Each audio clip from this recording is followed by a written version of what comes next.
ሰላም ጤና ይስጥልኝ። ዛሬ ዓለማችን ያናወጠ እጅግ አስደንጋጭ ሰበር ዜና ይዘንላችሁ ቀርበናል። በመካከለኛው ምስራቅ ታይቶ የማይታወቅና ቀጠናው ወደ ከፍተኛ ጦርነት ሊከት የሚችል ወታደራዊ እርምጃ ተወስዷል።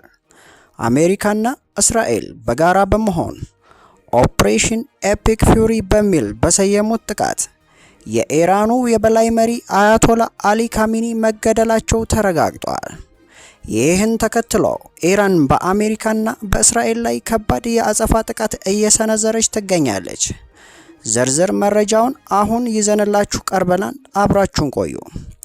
በመካከለኛው ምስራቅ ታይቶ የማይታወቅና ቀጠናውን ወደ ከፍተኛ ጦርነት ሊከት የሚችል እጅግ አስደንጋጭ ወታደራዊ እርምጃ ተወስዷል።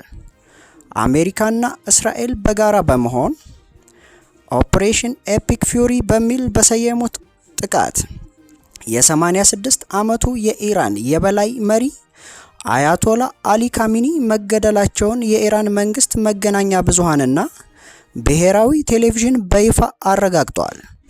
የካቲት 28 ቀን 2018 ዓ.ም ማለዳ ላይ ቴህራን የሚገኘው የመሪውን መኖሪያ ቤትና ቢሮ ያካተተው ግቢ ኢላማ ባደረገው ጥቃት የመሪው ልጅ አማችና የልጅ ልጅ እንዲሁም የኢራን አብዮታዊ ዘብ መሪን ጨምሮ ወደ 40 የሚጠጉ ከፍተኛ ባለስልጣናት መገደላቸው ታውቋል።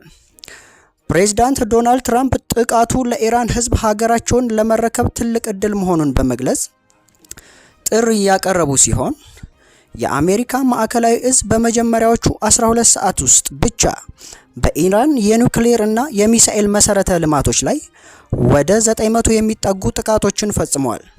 በዚህም ከ22 በላይ ሰዎች መሞታቸው ተዘግቧል። ኢራን ለመሪዋ ግድያ የሰጠችው አጸፋዊ ምላሽ እጅግ ፈጣንና ከባድ ሲሆን በኳታር የሚገኘውንና ለቀጠናው የአሜሪካ ጦር ኦፕሬሽን ወሳኝ የሆነውን የአልሁዴድ የጦር ሰፈር በባላስቲክ ሚሳኤል መምታቷ ተረጋግጧል።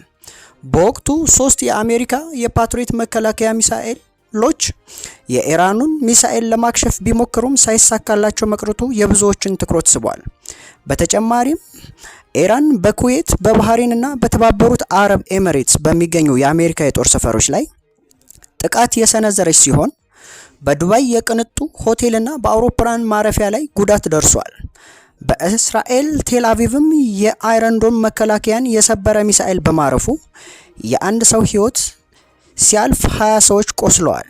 ይህ ወታደራዊ ግጭት የዓለምን ኢኮኖሚ እያናወጠ ሲሆን የሆርሙዝ ሰርጥ ሊዘጋ ይችላል በሚል ስጋት የነዳጅ ዋጋ በከፍተኛ ሁኔታ ጨምሯል።